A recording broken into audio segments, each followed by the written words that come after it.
Halo, assalamualaikum. Selamat siang, mama papa semua. Bertemu dengan saya di sesi belajar bareng Halo Bumil.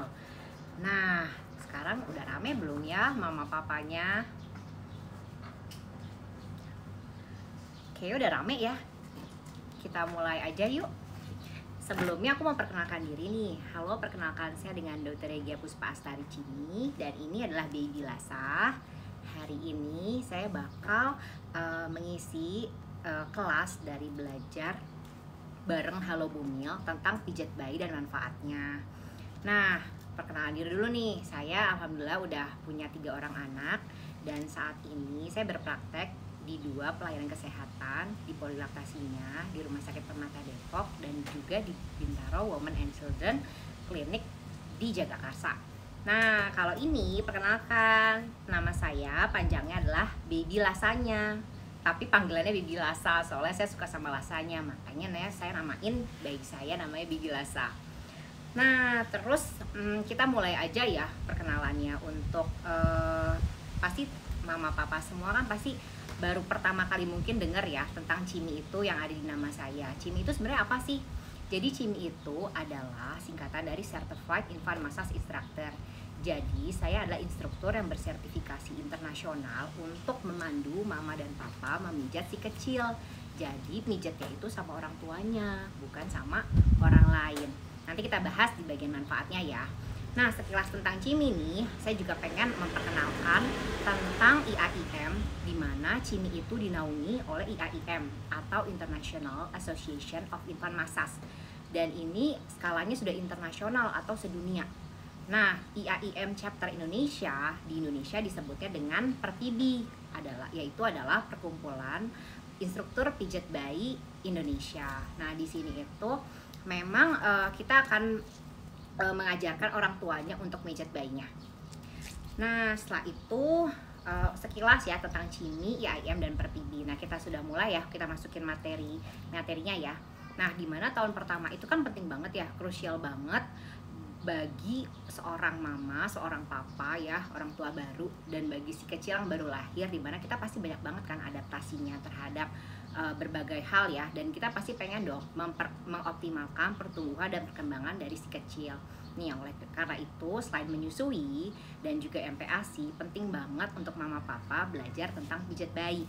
Jadi pijat bayi itu sepenting apa sih? Bahwa sentuhan itu ternyata sudah didapati oleh anak itu dalam proses kelahiran. Jadi pada saat melahirkan secara lahir normal ya atau pervaginam, itu pasti bayi si kecil itu pada saat proses jalannya itu sudah mendapatkan sentuhan.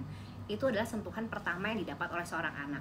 Dan sentuhan ini kenapa sangat penting banget? Karena dari head to toe kita, dari kepala hingga dari kepala sampai kaki, itu kita ditutupi oleh kulit. Sehingga kulit itu merupakan bagian yang paling mudah sekali untuk dilakukan stimulasi. Nah, jadi sentuhan itu sangat penting banget dilakukan oleh orang terdekat karena manfaatnya banyak banget.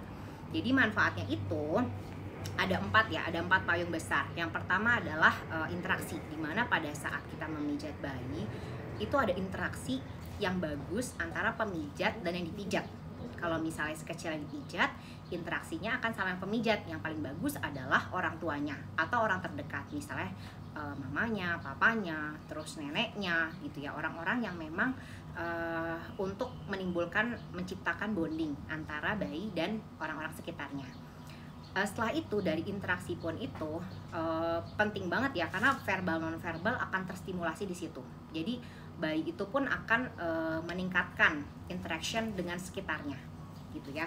Setelah itu yang kedua itu adalah stimulasi, di mana bayi itu akan mudah terstimulasi dengan pijatan bayi gitu ya, dari ototnya, dari untuk perkembangan dia gitu kan, dia akan bergerak, refleks motorik, sensorik, itu semuanya akan mengalami perkembangan ya gitu. Nah, yang ketiga adalah relief, di mana ternyata pijat bayi ini ya itu sangat penting banget dilakukan, tapi bukan sebagai terapi. Jadi kalau misalnya pernah dengar ya, mama papa pernah dengar bahwa dengan memijat kita langsung menyembuhkan ini segala macam, sebenarnya bukan menyembuhkan, tapi kita merelief atau mengurangi gejala, bisa. Tapi itu dilakukan secara konsisten ya, bukan dilakukan dalam satu kali melakukan pijatan terus dia langsung sembuh, enggak. Jadi harus dilakukan secara konsisten dan terus menerus, sehingga itu yang membuat akhirnya manfaat dari pijat bayi itu akan optimal dirasakan oleh mama, papa, dan juga si kecil. Nah, yang keempat itu adalah nyentek dulu ya. Relaxation. Jadi relaxation itu adalah pada saat kita mijat si kecil nih, akhirnya nanti pola tidurnya si kecil itu akan bagus. Dia juga akan lebih nyaman untuk makan gitu kan, karena pencernaannya pun juga akan lebih nyaman dirasakan oleh si kecil gitu. Jadi sangat penting banget pijat bayi itu bisa dilakukan, apalagi lagi pandemi sekarang kan. Kalau misalnya kita berpikir bahwa kita mau pijat bawa terapis aja lah, lagi kayak gini kan posisinya kan pasti resiko banget ya kita mengajak orang untuk menerapi segala macam. Itu akan jauh lebih baik jika dilakukannya oleh orang di rumah, yaitu mama papanya.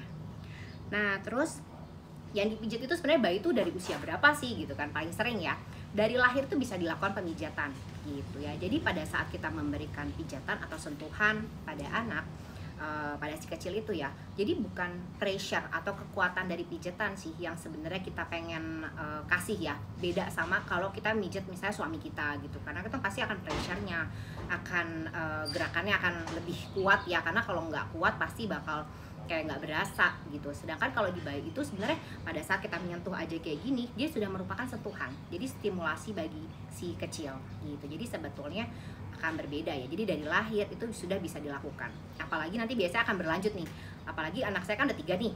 Nah, kadang-kadang kalau mereka ngerasa capek segala macam, kadang-kadang dia langsung ngasih tangan aja, ngasih tangan biar apa, pengennya langsung dipijat sama bundanya gitu. Jadi sebetulnya itu yang akhirnya membuat bonding antara si kecil dan kita sebagai mama papanya pun akan baik gitu. Jadi untuk pertanyaan selanjutnya yang biasanya sering ditanyain ya, siapa sih yang paling bagus untuk mijat si kecil gitu ya, itu tadi mama, papa gitu kan, misalnya neneknya boleh gitu ya, orang-orang terdekat yang di rumahnya lah gitu. Kenapa pada saat dia akan dipijat oleh orang lain, pasti anak si kecil itu kan bakal merasa insecure ya, karena kan harus membuka baju gitu kan, pasti pada saat membukanya di depan orang yang stranger buat si kecil itu pasti akan menimbulkan ketidaknyamanan untuk si kecil juga. Jadi mungkin mama-mama semua punya pengalaman ya, pada saat dipijat terus tiba-tiba anaknya bener-bener kejar nangisnya segala macam, tapi setelahnya kayak tidur lama. Padahal sebenarnya mungkin pada saat dia tidur lama tuh bukan karena si kecilnya merasa nyaman, tapi karena dia capek pada saat dipijat udah bener-bener kejar gitu nangisnya. Dan itu sering banget sih terjadi pada saat saya bikin kelas pijat ya, itu sering banget ada cerita-cerita kayak gitu, pengalaman tentang pijat bayinya. Nah, setelah itu manfaatnya sebenarnya yang tadi itu ya, itu bisa didapatkan oleh ibu dan anak, si kecil ya, mama, papa, dan juga si kecil. Jadi manfaat yang tadi itu benar-benar akan dituai oleh ke semuanya. Nah, kita sekarang akan bahas juga tentang kemarin sempat ada annual natology update, di mana di sana banyak sekali spesialis anak ya kebanyakan yang mengikuti di Padang di tahun 2019. Nah, ternyata pijat bayi itu salah satunya itu dapat menurunkan hormon kortisol atau hormon stres yang mungkin ada di bayi. Sedangkan pada saat kita memijat bayi kita, nanti pada saat kortisolnya turun, itu akan dopamin dan serotonin akan meningkat. Ini adalah hormon-hormon yang memang akhirnya membuat kebahagiaan pada si anak, jadi lebih rileks ya, nggak tegang gitu. Nah, itu bagus banget dilakukan oleh apalagi pas pandemi gini kan pasti di rumah kan suka bingung harus ngapain. Nah, mungkin kita bisa tuh melakukan rutin untuk pijat bayi untuk anak kita gitu. Jadi sebetulnya pijat bayi itu gampang banget ya, apalagi untuk peralatannya itu nggak terlalu yang muluk-muluk banget gitu kan. Bayinya harus dibuka, setelah itu kita juga menggunakan minyak-minyak yang memang bisa diberikan untuk melakukan pijatan. Jadi minyak-minyaknya memang ada beberapa kriteria ya, jadi bukan minyak yang ada wanginya gitu kan, no fragrance. Terus baiknya adalah cold press oil gitu ya, jadi memang betul-betul minyak yang murni gitu, sehingga di kulit anak pun tidak akan menyebabkan iritasi atau masalah bikin infeksi lagi, maksudnya bikin iritasi di kulit ya gitu. Jadi sebetulnya kita bisa memberikan pijatan itu dengan menggunakan minyak gitu, minyak yang alami ya. Nah, oke. Kita ini ya, pijat bayi itu memang pertanyaan dari Mima kali ini. kita mulai. Nah, kalau misalnya ada pertanyaan juga yang sering ditanyakan ya pada saya gitu pada saat kelas pijat. Pada saat anak mijat nih ya, banyak hal kan yang harus kita nilai. Salah satunya kapan sih anak ini bisa dipijat gitu kan ya. Sebenarnya untuk kapannya itu kita menyesuaikan dengan anaknya. Jadi jangan pada saat anaknya tidur. Jadi pada saat di CIMI itu ada kriteria namanya 6 behavior state ya. Jadi ada 3 payung besarnya adalah pada saat anak sadar, yang kedua pada saat anak tidur, dan transisi state-nya. Jadi di mana 3 ini nanti dibagi lagi jadi 6 gitu ya. Yang pertama apa? Active state ya, dimana anaknya lagi aktif banget. Biasanya kita susah nih mijit pada saat dia anak lagi aktif gitu. Bisa sih, cuman kurang kondusif dan kurang optimal gitu ya. Yang kedua adalah active state yang quite alert. Nah, ini adalah state yang paling bagus banget untuk dipijat. Jadi anaknya itu lagi dalam keadaan tenang gitu kan. Dia sudah dalam keadaan kenyang juga. Jadi dia benar-benar tenang, nggak menangis atau minta sesuatu yang dia lagi butuhkan saat itu. Misalnya apa? Dia misalnya lagi lapar atau misalnya dia lagi ngantuk gitu. Dia lagi dalam keadaan quite alert. Itu adalah fase atau state yang paling pas untuk dilakukan pemijatan gitu ya. Yang ketiga apa? Disebut dengan drowsy gitu kan. Drowsy itu dimana itu biasa transisi juga gitu ya, transisional, dimana dia itu udah mulai kayak liar-liar ngantuk, tapi kalau kita pijat pasti anaknya rewel banget. Jadi emang nggak pas banget untuk dipijat gitu ya. Selanjutnya adalah kita lihat lagi pada saat misalnya anak ini dalam keadaan deep sleep gitu kan. Pada saat dia lagi tidur itu jangan dipijat gitu ya. Jadi sleep itu dibagi 2, deep sleep sama light sleep gitu kan. Dia udah tidur dalam sama sudah baru di awal tidur gitu ya. Nah, itu nggak pas banget untuk dipijat juga. Jadi baiknya memang dipijatnya itu pada saat. Jadi kalau ditanyakan kapan yang paling pas untuk dipijat, yang bisa melihat dan menilai anaknya kapan itu adalah mama papa gitu. Jadi pada saat kita melihat si kecil, oh ternyata si kecil baru bangun tidur nih, lagi tenang, kayak lagi anteng gitu kan ya, itu bisa banget untuk dilakukan pemijatan gitu ya. Setelah itu pada saat kita mijat juga nih, kadang-kadang kita suka ngeliat kan respon anak nangis segala macam. Jadi kalau di CIMI itu di awal kita sebelum mijat, kita harus melakukan permission atau kita minta permisi sama anaknya, apakah bersedia untuk dipijat apa enggak. Contohnya gimana ya? Misalnya gini, halo baby Lasa, kita pijat dulu ya. Nah, biasanya nih pada saat kita lagi ngomong kayak gini nih, si kecil tuh udah memberikan respon gitu kan. Apakah dia mengalami kayak seneng pada saat dipijat, atau dia kayaknya kayak langsung aduh kayak nangis-nangis gitu. Nah, pada saat kalau misalnya anaknya nangis, jangan dilakukan pemijatan dulu gitu ya. Jadi kita harus tenangkan dulu dan kita evaluasi kenapa nih anaknya nangis, ada yang gak nyaman gak, segala macam gitu ya. Kita pijat dulu ya. Kalau bisa dia matanya berbinar-binar, dia pengen kayak dipijat senang, nah kita bisa melanjutkan. Jadi di awal dengan permission sama bayinya gitu ya. Tapi di kelas ini kita gak akan belajar tentang cara pijatnya ya, tapi kita akan belajar gimana pijat dan manfaatnya. Jadi lebih ke arah yang lebih superficial juga ya gitu. Maksudnya nggak akan banyak tentang pergerakannya. Nah, pada saat misalnya ternyata anaknya mengalami dia senang ya kayak mau pijat gitu ya, ada engagement cues yang ternyata memang dia kita lihat tuh kayaknya responsif terhadap kita mau dipijat.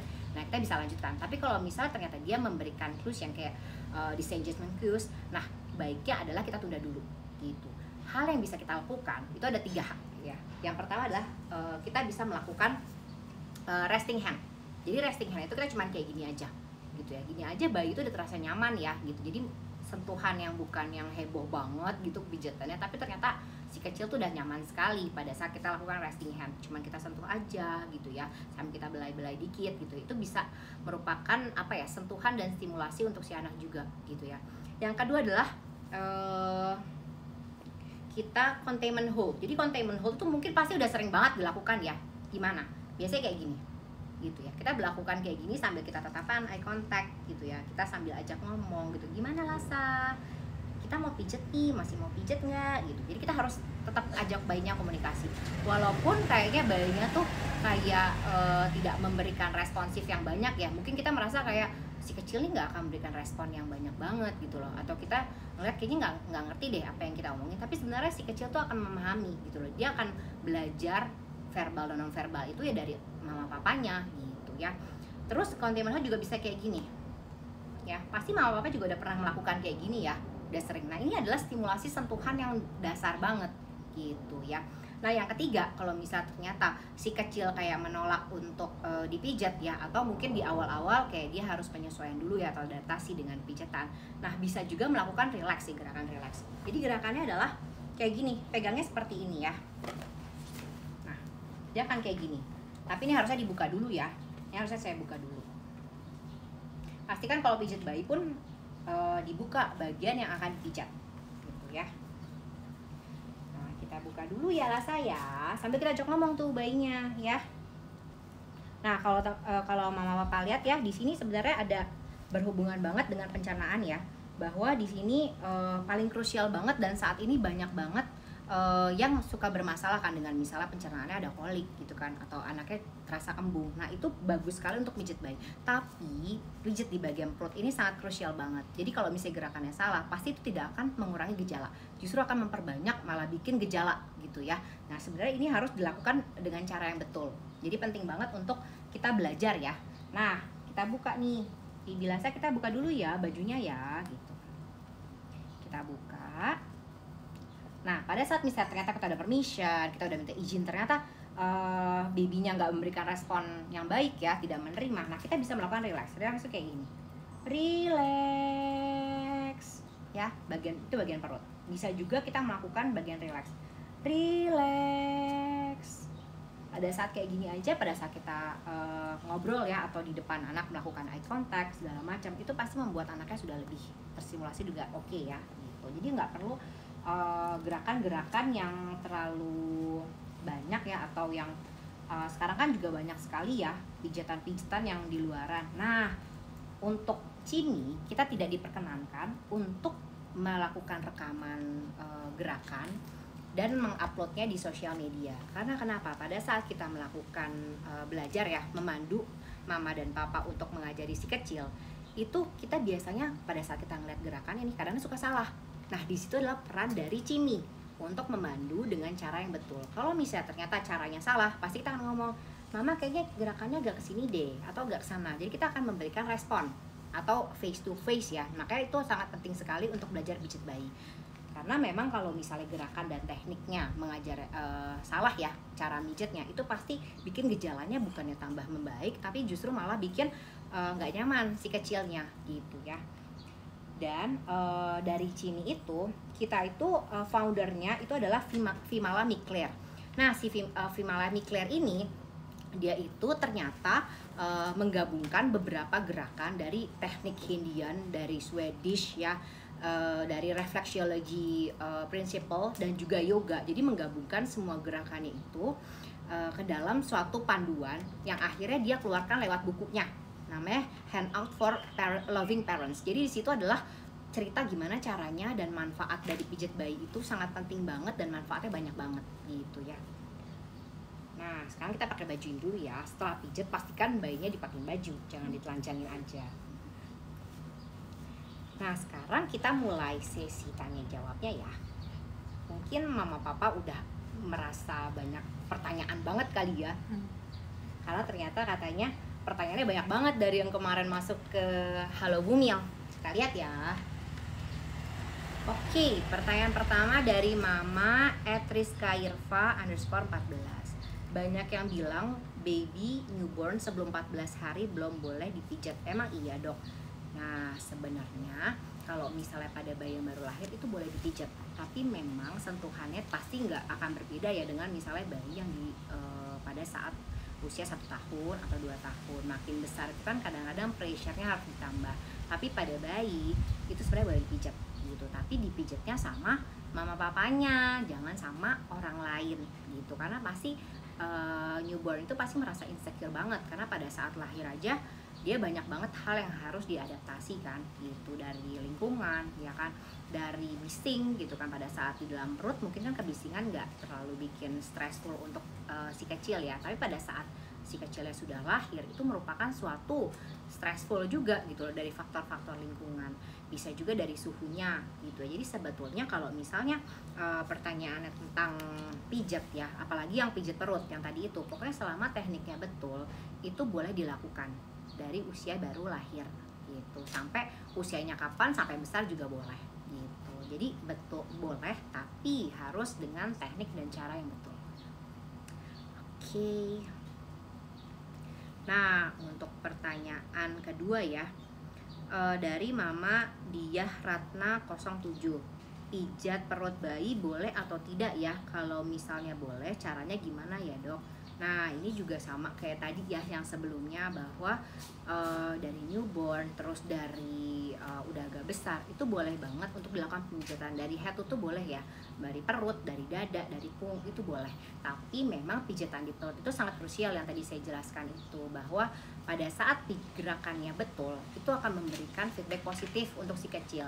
Tapi akan berbeda cerita kalau misalnya tekniknya ternyata nggak betul gitu. Dan beberapa kali saya ngelihat pasien yang datang ya untuk belajar pijat bayi, dan mereka ternyata udah lihat dari YouTube gitu kan, itu biasanya beberapa kali itu sering gerakannya salah gitu, karena ternyata yang melakukan rekaman terus memposting itu mereka tidak bersertifikasi. Harusnya kalau misalnya yang tahu tekniknya itu harusnya nggak boleh. Jadi memang CIMI itu ada kode etiknya juga untuk tidak merekam gitu kan, atau terus mengupload ke sosial media atau di internet gitu, karena ternyata memang kita butuh interaksi antara ciminya dengan mama dan papanya gitu. Karena pada saat gerakannya atau tekniknya salah, karena kan kalau kita ngeliat di video aja kan, oh kayaknya gitu ya, kayak gampang. Ternyata pas kita lakuin ternyata banyak hal-hal yang ternyata harusnya nggak kayak gitu loh, harusnya agak ke kanan loh, harusnya agak ke bawah loh. Jadi banyak sekali yang akhirnya salah gitu, akhirnya membuat keluhan anaknya jadi tidak melakukan tidak perbaikan ya gitu, yang akhirnya jadi memberikan statement, ah udah dipijit tapi ternyata nggak ada perbaikan loh gitu, ternyata pijit bayi itu nggak efektif banget ya. Sebenarnya bisa efektif gitu ya. Bahkan kalau di CIMI itu untuk belajar tentang pijit bayi pada mama papa dan si kecil ya, jadi kan mama papanya diajarin ya, sama si kecilnya juga dibawa, itu biasanya bisa sampai dengan 4-5 kelas. Jadi nggak cuma 1 hari terus langsung diajarkan semuanya. Karena pada saat ternyata anak diberikan stimulus yang over stimulus ya, dia biasanya bakal jadi rewel. Jadi bukannya tenang atau kalem gitu ya anaknya atau nyaman, tapi dia justru malah bikin rewel karena terlalu over stimulus gitu. Ini yang akhirnya membuat anaknya pun nggak nyaman gitu pada saat setelah dipijat. Jadi penting sekali untuk memahami bagaimana cara dan gerakan yang betul untuk memijat si kecil. Oke, untuk pertanyaan selanjutnya dari Mama Liana Nuru Zainah 96. Bisa nggak dengan dipijat anak jadi nafsu makan? Soalnya anakku susah makan dari pertama sampai sekarang, Dok. Nah, kalau untuk itu berkaitan sekali dengan manfaat yang tadi saya kemukain juga ya. Pada saat kita melakukan pijatan, itu membuat pencernaan anak jadi lebih nyaman. Nah, ini akan membuat feedback bagi si kecil adalah perutnya lebih nyaman, akhirnya dia neteknya lebih bagus, makannya pun lebih nyaman. Ini sebenarnya bisa dilakukan, tapi memang balik lagi nggak bisa tuh sekali melakukan terus dia langsung nafsu makan, nggak bisa. Itu harus dilakukan rutin gitu. Dan berkaitan juga dengan masalah makan, itu penting juga ibunya untuk belajar ya cara memberikan MPASI yang betul gitu ya. Jadi itu berkaitan juga, jadi nggak bisa kita pijat aja tapi ibunya tidak mempelajari bagaimana mama tinggal mempelajari bagaimana cara memberikan MPASI yang betul untuk si kecil. Jadi penting banget juga untuk mama belajar kedua hal tersebut ya. Pijat bayi dilakukan secara rutin, insya Allah biasanya dia akan perbaikan juga gitu.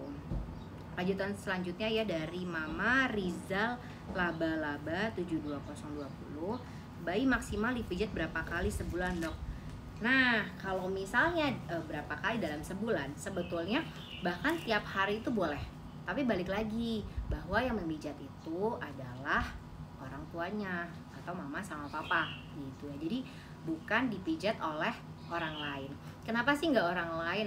Karena pada saat kita mau memijat si kecil ya, kita pasti harus melihat gitu kan jamnya itu kapan anak ini responsif atau dalam keadaan quiet alert.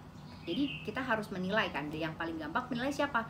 Yaitu adalah mama sama papanya gitu. Jadi misalnya ternyata kita si kecil mau dipijat nih sama orang, misalnya jam 9 ya janjian, pas jam 9 ternyata anaknya lagi pengen netek, mau tidur gitu kan, akhirnya bikin anaknya nangis-nangis segala macam. Sebenarnya itu kan jamnya nggak pas gitu. Jadi kita benar-benar harus menilai secara betul gitu, kita harus responsif sama si kecil, gimana cara dan waktu yang bagus untuk dilakukan pijatan sama si kecil. Jadi sebetulnya kalau ditanya berapa kali dalam sebulan, itu boleh tiap hari, boleh banget. Bahkan sehari 2-3 kali kalau dilakukan oleh mama sama papa itu sangat bagus responnya gitu ya. Jadi lakukan rutin itu akan lebih bagus. Selanjutnya pertanyaannya dari Mama Indri Okta. Dokter Regia, bener gak sih bayi harus sering-sering dipijat punggung kakinya biar gak gendut atau bengkak gitu? Nah sebetulnya tujuannya bukan bikin gendut atau bengkak ya. Sebenarnya pada saat si kecil itu masih kecil itu kan sebenarnya pertumbuhan dia itu kan akan cepat ya. Ada fase dia percepatan pertumbuhan, dimana pada saat percepatan pertumbuhan itu biasanya berat badannya tuh bakal kayak semok banget gitu kan. Jadi tujuan dari pijatan ini sebenarnya bukan untuk mengecilkan dari yang bengkak itu, bukan gitu. Tapi pada saat kita melakukan pijatan, balik lagi ke manfaatnya bahwa akan ada stimulus.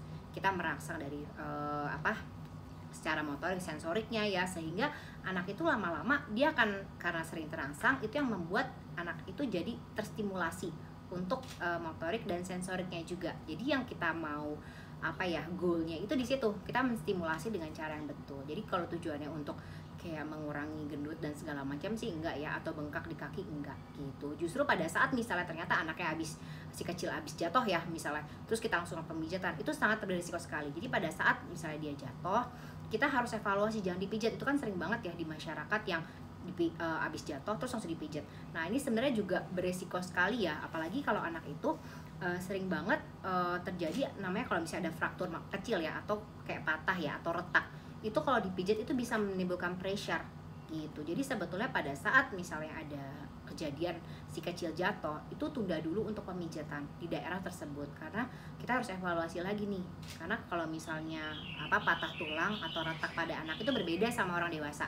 Kalau dewasa mungkin langsung kelihatan ya bahwa langsung keluar gitu tulangnya. Tapi kalau misalnya pada anak itu biasanya dia akan retaknya atau fraktur itu di dalam gitulah, fraktur yang misalnya halus gitu kelihatannya. Nah itu kalau misalnya kita lakukan, apalagi kalau misalnya kita langsung bawa ke yang biasa mijet gitu ya, kayak di daerah tersebut yang ahli pijat di sana, itu akhirnya malah jadi resiko terjadinya fraktur atau patah gitu. Jadi baiknya pada saat demikian ditunda dulu gitu ya. Pertanyaan selanjutnya dari Mama Felicia Almira A. Tekanan pijatan yang tepat bagaimana dok? Bagaimana taunya kalau pijatan kita sudah tepat? Nah sebetulnya balik lagi yang tadi itu kan sudah saya jelaskan ya, bahwa kalau pada saat kita pijat, kita tuh cuman megang gini aja ya, kita sentuh kayak kita pada saat kita melakukan ke suami ya, ibaratnya kayak cuman dibelai-belai doang. Tapi menurut si kecil itu sudah merupakan suatu stimulus atau pijatan. Jadi sebetulnya jangan terlalu kencang banget, tapi kita kayak mengelus ya, mengelus aja tuh menurut dia udah pijatan, udah suatu stimulasi gitu. Jadi akan berbeda sekali pada saat kita memang memijat si kecil sama memijat suami. Kalau suami paling merasa kayak geli-geli aja ya gitu, karena cuman di ujungnya aja. Tapi pada saat si kecil itu akan udah merupakan stimulasi atau pijatan bagi si kecil gitu. Jadi untuk pressure-nya sih nggak perlu khawatir ya, maksudnya tetap lemah lembut aja gitu kita melakukan pijatannya. Pertanyaan selanjutnya dari Mama Diah 5186. Bayi prematur boleh nggak dipijat? Teknik pemijatan yang benar bagaimana? Nah kalau prematur, bahkan pada bayi-bayi dengan special needs ya, dengan Down syndrome segala macam atau sindrom yang lain-lain, itu boleh dilakukan pemijatan loh gitu. Nah gerakan-gerakannya memang berbeda ya antara yang special needs. Terus yang prematur tuh lebih minimal sekali. Bahkan kita yang tadi itu hanya sekitar resting hand gitu kan, sekitar common hold yang tadi gitu ya, itu udah merupakan pijitan buat si kecil. Jadi gerakannya juga pasti akan lebih minimalis ya, maksudnya dalam arti bukan gerakan yang heboh-heboh banget, tapi itu merupakan bisa dilakukan pada bayi yang prematur, juga bayi dengan special needs. Nah untuk tekniknya, ini sebenarnya memang penting banget untuk mama dan papa itu belajar dengan CIMI atau instruktur yang memang sudah tersertifikasi. Jadi kalau untuk mama semua yang mau belajar tentang pijat bayi, itu boleh banget buka website dari Perpibi ya, www.perpibi.com. Di situ ada list dari cimi-cimi, nama-nama cimi di daerah-daerah yang memang bahkan di seluruh Indonesia ya, di situ ada listnya yang memang tersertifikasi sudah bisa melakukan atau memandu ya mama papa untuk memijat si kecil. Itu bisa banget di situ, dan bisa juga nanti hubungin ke situ untuk mendapatkan kontaknya. Jadi bisa banget ya untuk walaupun di luar daerah, bukan di Jakarta, itu bisa tetap belajar gitu. Nah, untuk pertanyaan selanjutnya dari mama underscore Dita Kusuma, dokter, apakah pijat bisa meredakan flu batuk pilek pada bayi, caranya gimana? Nah, yang sekarang itu kan banyak juga ya yang mengatakan pijat bayi untuk flu batuk pilek untuk menyembuhkan, tapi bilangnya gitu kan. Nah, sebetulnya balik lagi, pijat ini itu hanya bisa merelief, jadi membuat nyaman gitu si kecil, jadi bukan menyembuhkan. Kalau misalnya ada batuk pilek gitu kan, baiknya apa? Disusui tetap lanjutkan gitu kan. Lalu juga harus dikonsultasikan ke dokter gitu kalau memang ternyata membutuhkan obat-obatan gitu. Jadi sebetulnya pijatan ini hanya membuat si kecil lebih nyaman dan akan lebih bikin apa ya, badannya tuh lebih enak aja di badannya dia gitu. Jadi sebetulnya bukan untuk menyembuhkan ya gitu. Jadi pijatan tetap boleh dilakukan pada anak yang batuk pilek, tapi memang yang tadi tuh tetap makan dan minumnya ya dari misalnya masih netek ya berarti neteknya gitu kan harus dioptimalkan, dan juga harus berkonsultasi ke dokter untuk apakah membutuhkan terapi gitu ya. Lalu pertanyaan selanjutnya dari mama Alvia underscore Damayanti, dok, dianjurkan tidak bayi baru lahir dipijat dengan dukun beranak bukan orang tua sendiri? Nah, saran saya baiknya enggak gitu. Kenapa? Pada saat tadi udah dijelaskan juga ya bahwa pada saat bayi itu harus dibuka bajunya gitu kan, pasti dia akan merasa kayak stranger banget kan, maksudnya ketemu dengan orang baru terus dia harus buka baju, harus harus memberikan respon yang baik gitu. Pada saat misalnya dipijit sama orang lain, biasanya dia akan memberikan respon kayak gini kan, kayak dia nggak mau gitu loh, karena memang beberapa bayi ya dia merasa nggak familiar dengan orang tersebut, makanya dia akan memberikan disengagement cues tadi itu gitu, bahwa dia akan menolak, bahwa dia nggak kepengen badannya itu dipegang atau disentuh gitu, karena dengan orang yang terdekat aja tuh dia biasanya kadang-kadang bisa memberikan menolakan kalau misalnya dia lagi nggak kepengen, apalagi dengan orang lain gitu, biasanya dia akan seperti itu. Apalagi bondingnya pun harapannya kan sama kita, bukan sama orang lain gitu kan. Jadi baiknya adalah dilakukan oleh mama dan papa di rumah. Jadi saya tidak merekomendasikan untuk dilakukan pemijatan dengan orang lain, tapi yang paling baik adalah mama dan papanya gitu.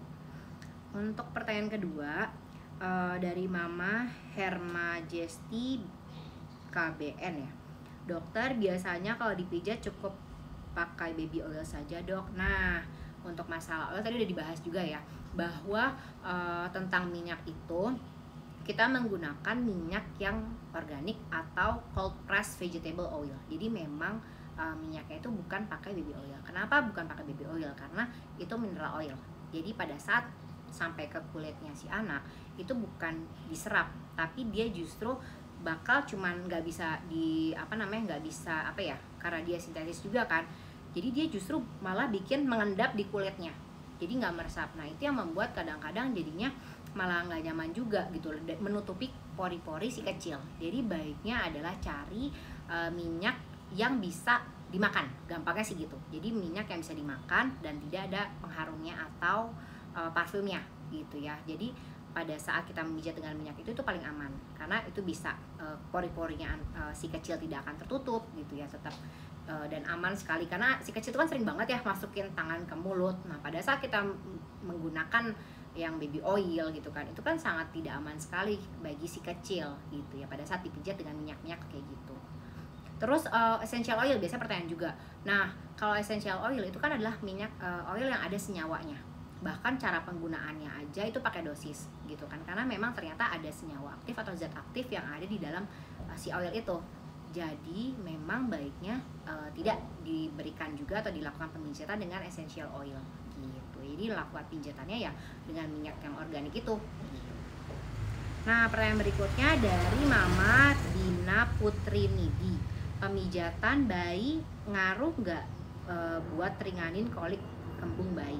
Nah, yang tadi itu manfaatnya kan udah dibahas juga ya, yang salah satunya relief. Jadi pada saat bayi kita mengalami kolik atau kembung ya perutnya, nah kita bisa banget melakukan pemijatan, tapi itu nggak bisa ya sekali pijat terus dia langsung sembuh gitu ya, langsung nggak keluhannya berkurang bahkan hilang, nggak bisa. Itu harus dilakukan rutin dan benar-benar harus konsisten gitu, dan sehari bisa 2 sampai 3 kali dilakukan. Bahkan kalau di modul dari Cimi itu bisa dilakukan 2 sampai 3 minggu baru akhirnya menimbulkan feedback yang baik untuk si kecil, baru kelihatan gitu ya. Dan pada saat pijat itu bukan pada saat nangis, tapi justru pada saat si kecil itu dalam keadaan tenang gitu. Jadi bukan pada saat dia lagi gejala koliknya kambuh terus langsung sibuk pijat, enggak gitu ya. Jadi sebetulnya hal-hal itu yang sangat penting banget ya untuk mama papa di rumah, harus bisa menilai si kecil gimana gitu, bahwa pada saat memijat pun kita harus melihat timingnya gitu. Tapi beberapa pasien ya, beberapa kasus yang memang dia pasien saya dengan konstipasi atau dengan kolik gitu, pada saat dilakukan pemijatan dengan cara yang betul pastinya, saya ajarkan langsung ya bagian perutnya dipijat gitu kan, terus dilakukan rutin gitu. Biasanya dalam 1 sampai 2 minggu itu dia udah mengalami perbaikan, atau pada saat kontrol berikutnya tuh udah lebih baik gitu, udah gejalanya sudah menurun gitu. Nah itu disitulah yang sangat penting sekali gitu ya. Jadi penting banget untuk tahu teknik yang betul, dan akhirnya pijatannya juga betul ya, dengan waktunya juga betul. Nah itu yang akan membuat gejalanya bisa mengurangi gejala, bukan menyembuhkan tapi mengurangi gejala. Untuk pertanyaan berikutnya dari Mama Mariam, kalau mandi dulu baru dipijat itu ada dampak negatifnya nggak dok? Saya begitu setiap hari ke bayi. Nah kalau untuk waktu pijat ini balik lagi, kita harus responsif sama si kecil gitu ya. Kita sebagai mama papa yang di rumah kan kita lebih tahu ya kondisi dan saat jam berapa sih anak itu sebenarnya lagi oke timingnya untuk dipijat gitu ya. Si kecil tuh jam berapa sih misalnya abis mandi dilakukan pemijatan, itu boleh banget gitu ya. Bahkan misalnya ternyata si kecilnya itu tengah malam bangun ya, terus dia kayaknya main-main, kayaknya quite alert deh untuk dipijat gitu, itu boleh banget juga mama papa memijat pada saat malam hari gitu. Jadi waktunya itu tidak ditentukan gitu ya, karena beberapa juga ada yang pernah cerita, oh anak saya tuh aktifnya pada saat agak malam nih dok. Nggak mungkin kan, ibaratnya yang terapis yang mijat ke rumah datangnya tengah malam karena anaknya ternyata aktifnya malam hari. Harusnya kan enaknya adalah mama papanya gitu ya, pada saat tahu anaknya ternyata oh aktifnya jam segini, kan lebih responsif gitu ya pada saat tahu jamnya gitu. Jadi penting banget untuk mama papa belajar bagaimana teknik untuk memijat si kecil yang betul gitu. Terus pertanyaannya lagi ya, anak saya belum genap 2 bulan, apakah boleh dipijat bayi ya? Khawatir kenapa jika dipijat.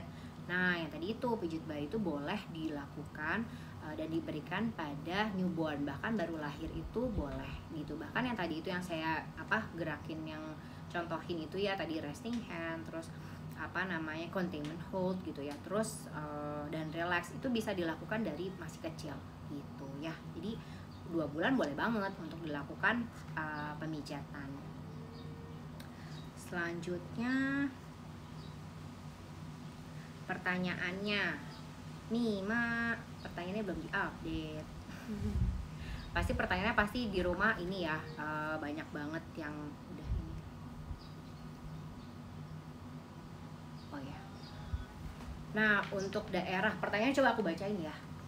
Pertanyaan dari Mama Vida Kaisa, dok maaf saya baru bergabung, daerah mana saja dok yang baik untuk dipijat bayi? Nah untuk daerah mana aja, dari kepala sampai kaki itu bisa banget untuk dilakukan pemijatan. Tapi yang tadi saya udah bahas juga, bahwa pada saat kita memijat ya, atau kita belajar pijat sama Cimi gitu ya, pasti itu akan di split jadi beberapa sesi. Jadi nggak akan satu sesi itu langsung semuanya, nggak akan. Kenapa? Karena pada saat ternyata bayi itu distimulasi terlalu banyak ya, overstimulasi, itu pasti akan membuat badannya juga nggak nyaman gitu. Jadi sebetulnya biasanya sesi-sesinya ya, misalnya kaki sama perut gitu ya, terus misalnya dada sama punggung, biasa akan di split-split gitu. Nanti pada saat mama dan papa mau pijat di rumah, bagian mananya ya terserah aja. Si kecilnya ternyata lagi mau distimulasi atau lagi nggak nyamannya di bagian mana gitu, itu balik lagi terserah dari dilihat juga dari si kecilnya gitu. Jadi untuk bagian mana yang dipijat boleh banget di bagian, semua bagian dari tubuh ya. Dan paling itu balik lagi, krusial sekali bagian perut. Jadi kalau pastikan bahwa mama dan papa udah belajar dulu bagaimana caranya, bagaimana teknik pijatnya, jadi akan memberikan feedback yang positif untuk si kecil gitu. Karena kalau misalnya gerakannya salah, karena balik lagi ya, yang tadi itu, yang tadi saya liatin ya, contohnya Bibi Lasa ini kan ada gambaran ini ya, pencernaannya. Pada saat misalnya kita salah pijat ya, salah nyapu aja, harusnya ke bagian kiri tapi ke kanan, itu bahkan menimbulkan feedback yang negatif sama si kecil juga. Jadi penting banget untuk betul-betul melakukan pijatan yang tekniknya itu yang betul. Jadi kalau misalnya kita ngeliat yang YouTube itu sebenarnya pastinya bukan Cimi gitu, karena harusnya kalau Cimi itu memang tidak diperkenankan untuk merekam dan mengupload di internet gitu. Jadi betul-betul memang harus face to face gitu. Bahkan di Jakarta juga sudah banyak sekali ya, di daerah di luar Jakarta juga udah banyak kok gitu. Tinggal listnya bisa dilihat di www.pertiwi.com untuk list dari Cimi. Oke, kita lihat lagi pertanyaannya. Kayaknya mati ya. Pertanyaan selanjutnya ya, dari Mama Christine Anggila SP, pijat kaki bayi 3 bulan yang kelihatan bengkok efektif bikin lurus nggak ya dok? Oh, bentuk kakinya. Nah, baiknya berhubungan lagi dengan pada saat baru lahir nih. Kadang-kadang kan anak suka dibedong juga ya. Nah, baiknya sih memang saat ini bayi itu tidak perlu dibedong gitu. Jadi si kecil itu dari lahir nggak perlu dibedong gitu. Karena justru pada saat kita membedong terlalu keras, itu yang membuat akhirnya kakinya jadi nggak bagus gitu ya. Nah sebetulnya pada saat bayi itu pada saat lahir itu ada apa namanya, tubuh itu dia memang agak ngeringkik ya, dia bentuknya emang kayak katak. Nah itu adalah hal normal. Nah mungkin mama bisa cek dulu tuh di rumah si kecil apakah emang dia kayak ngeringkik gini atau bentuknya kayak gimana gitu. Nah sebetulnya harus dievaluasi aja perihal itu gitu. Jadi mama bisa evaluasi dulu gitu. Melakukan pijatan di daerah kaki itu bagus sekali, tapi tujuannya bukan bikin nggak atau segala macam ya, tapi lebih membuat ke stimulasi di bagian kaki dan bagi si kecil gitu. Jadi untuk akhirnya ke gitu sih, saran saya sih lebih baik dievaluasi terlebih dahulu dan diobservasi terlebih dahulu aja gitu ya. Nah selanjutnya, pertanyaan selanjutnya dari Mama Risa Juliana 28, selain pijat I love you ada apa lagi dok, efektif nggak untuk bayi yang konstipasi? Nah untuk konstipasi itu bisa banget dilakukan pemijatan, tapi bukan menyembuhkan ya, balik lagi ya, tapi bisa mengurangi atau merelief gitu ya si pijatan ini. Nah selain pijatan I love you sebenarnya banyak banget ya macam-macam pijatan. Bisa juga thumb to side gitu kan untuk bagian perut ya, ada sun and moon, tapi harus betul-betul belajar dengan teknik yang betul. Karena kalau saya lihat di googling gitu ya, pijatan yang I love you aja banyak banget macamnya gitu, dan rata-rata hampir banyak yang salah gerakannya gitu. Jadi sebetulnya memang penting banget untuk mama sama papa belajar langsung sama Cimi gitu ya, memang yang udah expert di bidang pijet-pijetan bayi gitu ya. Nah kalau misalnya gerakannya kita nyontek di internet, itu kadang-kadang gerakannya pun salah gitu ya. Kalaupun misalnya gerakannya betul arahnya, tapi kadang-kadang juga akhirnya salah pada saat melakukan pergerakan. Jadi memang penting banget untuk melakukan face to face ya, kelas yang memang dengan Cimi gitu. Nanti kalau untuk lebih lanjutnya balik lagi ya, bisa ke websitenya Perbibi. Untuk pertanyaan selanjutnya dari Mama Rizka.ok, kalau anak umur 2 bulan wajar nggak sih sering pup? Apa ada pijatan sendiri untuk atasinya? Nah kalau misalnya pada si kecil itu ya, pada baru lahir, sebenarnya pencernaannya itu dia pergerakan itu bising ususnya belum reguler. Oleh karena itu pijat bayi di sini tuh bisa membantu untuk meregulerkan atau membuat pergerakannya itu lebih bagus, lebih baik lagi ya gitu. Nah sebenarnya pada saat misalnya bayinya sering BAB ya atau pup gitu, sebenarnya kita harus evaluasi dulu aja. Mama dan papa bisa bawa si kecil pada saat kontrol, ditanyakan sama dokternya yang melakukan pemeriksaan. Jadi bisa dilakukan pemeriksaan lebih lanjut gitu. Jadi karena saya nggak bisa menjawab ya apakah itu bahaya atau enggak gitu. Jadi memang perlu dievaluasi oleh tenaga kesehatan atau dokter pada saat kontrol si kecil gitu ya. Jadi kalau untuk pijatan perutnya sih boleh banget untuk membuat pencernaan atau pergerakan ususnya lebih baik lagi. Untuk pertanyaan selanjutnya dari Mama Nuki Kumala, cara pijat bayi cegukan gimana dok? Nah sebenarnya kalau cegukan itu hal yang normal pada bayi ya gitu. Sebenarnya jadi nggak perlu khawatir juga Mama sama Papa pada saat anak cegukan. Tenang aja kitanya pada saat menghadapi si kecil yang dicegukan gitu. Jadi sebetulnya untuk pijatan untuk mengurangi cegukan tuh nggak ada ya gitu. Maksudnya tidak ada yang gerakan untuk hal tersebut tujuannya gitu, karena balik lagi kalaupun ada masalah-masalah seperti konstipasi atau misalnya ternyata si kecilnya ada kolik, itu aja hanya bisa merelief atau mengurangi gitu ya. Tapi kalau untuk akhirnya menyembuhkan sih enggak. Jadi kalau misalnya cegukan baiknya sih memang dievaluasi terlebih dahulu dan mama papa nggak perlu panik gitu ya, karena normal juga pada bayi yang suka cegukan. Nanti pada saat kontrol dengan dokternya pastikan mama sama papa bisa tanya juga ya. Untuk selanjutnya pertanyaan dari Mama Prima Lizani 08. Dok, anak saya 14 bulan, bagaimana cara pemijatan kaki biar cepat jalan? Nah kalau misalnya untuk cepat jalan banyak faktor juga ya. Pijat bayi bagus sekali untuk dilakukan dari kecil ya, dari si kecil masih kecil banget usianya itu boleh dilakukan. Tapi kalau untuk usia lanjut kayak sekarang 14 bulan ya, sebenarnya pastikan juga terstimulasinya selain pijat bayi ya, itu bisa mama papanya bisa lebih menstimulasi anaknya biar sering bebas gitu ya. Biasanya dia akan rambatan dulu baru akhirnya jalan.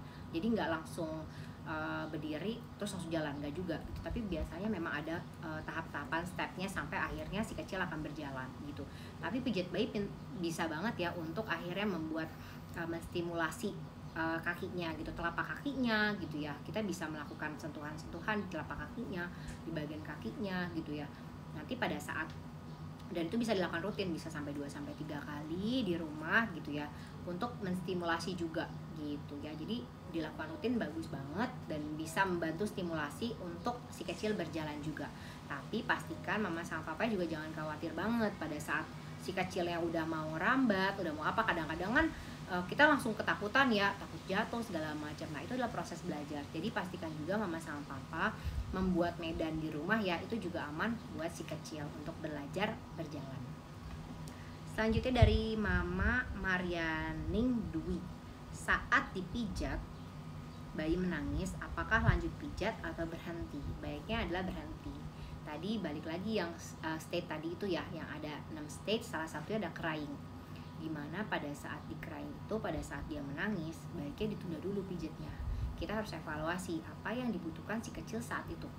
Jadi kalau misalnya dia mau menyusui gitu kan, ya udah berarti kita nyusuin dulu aja gitu. Jadi sebetulnya pada saat kita melakukan pijatan, baiknya memang melakukan eye contact gitu kan. Pada saat ternyata dia memberikan respon menolak atau dia nggak nyaman, nah kita harus perhatikan dan kita harus accept atau respon dari si penolakannya itu gitu. Jadi penting sekali juga pada saat menangis ya tunda dulu aja, kita tenangkan dulu, nanti pada saat tenang lagi kita coba pijat lagi gitu. Jadi pada saat bayi mau dipijat, biasanya dia akan memberikan clue-nya, dia langsung ngasih tangan nih gitu kan, ini mau dipijat gitu kan. Kakinya pada saat kita mau ke arah kaki dia udah langsung relax gitu. Nah sebenarnya harusnya seperti itu gitu. Jadi kalau misalnya dia mau nangis ya kita stop dulu pijatnya gitu ya.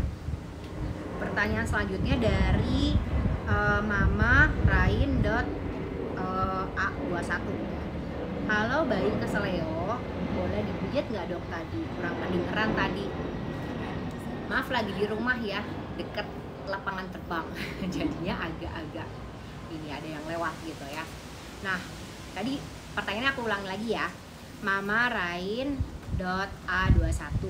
Kalau bayi keseleo boleh dipijat nggak dok tadi? Kurang kedengeran tadi. Nah sebenarnya kalau misalnya keseleo kita harus evaluasi juga. Jangan akhirnya terburu-buru atau langsung dipijat. Karena zaman dulu itu kan sering banget ya jatuh langsung dipijat. Nah kadang-kadang ini yang membuat pada bayi itu ada dia itu tulangnya masih halus banget gitu ya, bukan sekuat tulang pada orang dewasa.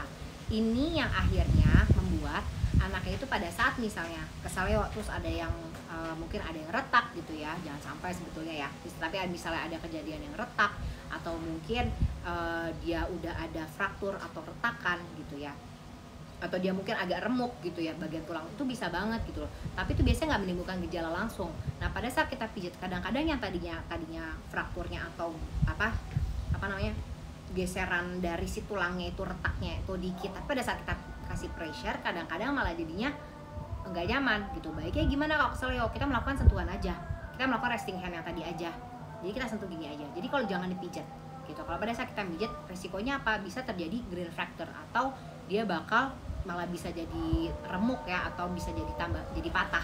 Yang tadinya misalnya dia perbaikan malah jadi patah gitu. Jadi penting banget juga untuk dilihat terlebih dahulu, dievaluasi dan diobservasi terlebih dahulu. Untuk pertanyaan selanjutnya dari Mama Aryani Prasetyo. Dok, ada pijat mengganti sendawa nggak? Karena baby saya sulit banget sendawa.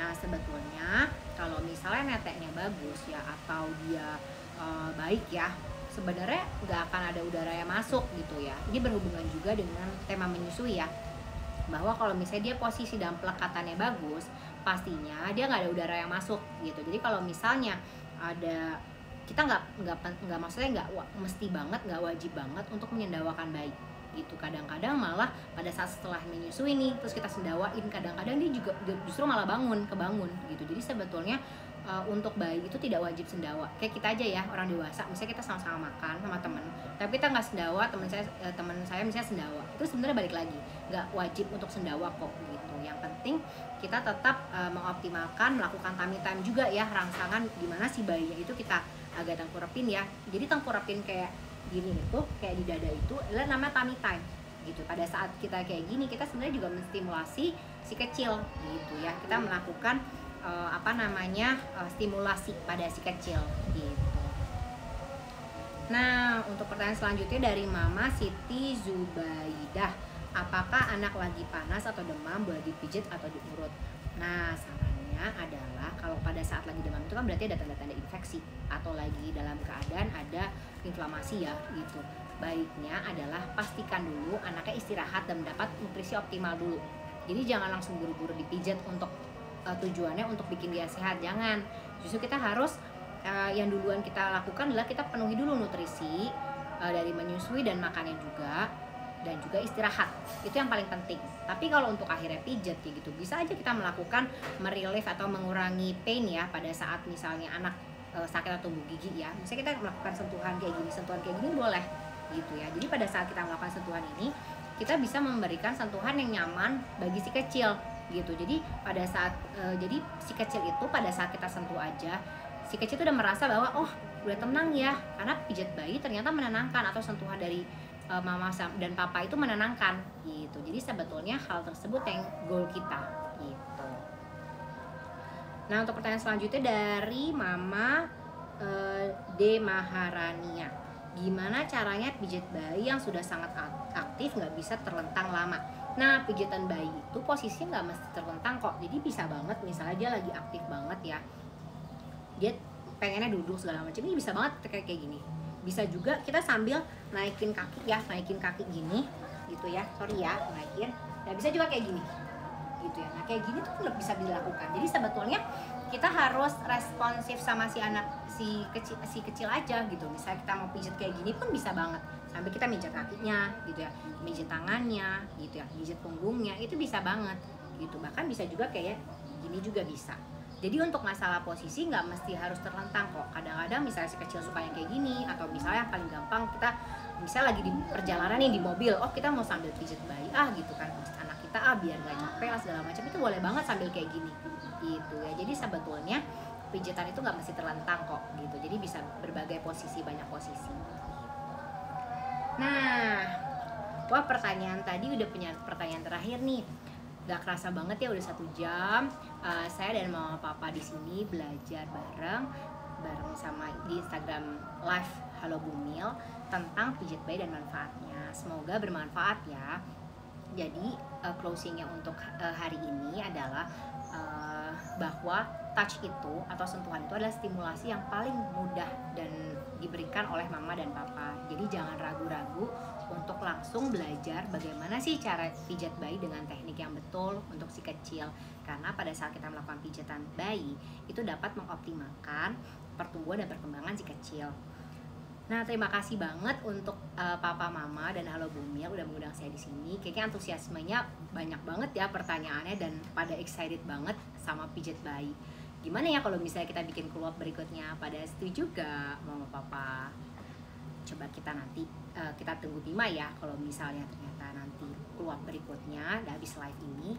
Semoga nanti ada keluarnya. Nah, buat Mama Papa semua yang mau belajar bareng lebih dalam lagi tentang pijat bayi, dari manfaatnya dan banyak lagi, apa aja sih yang harus dilihat dan diperhatikan pada saat pijat bayi, boleh banget mama semua nanti pantengin di Instagramnya Halo Bumil, dan video ini bakal di save dan nanti syarat untuk mengikuti follow-up-nya nanti akan ada di captionnya. Jadi jangan sampai kelewatan dan terus pantengin Halo Bumil. Semoga beruntung ya, dan sampai ketemu di sesi belajar bareng Halo Bumil di follow-up berikutnya. Dadah.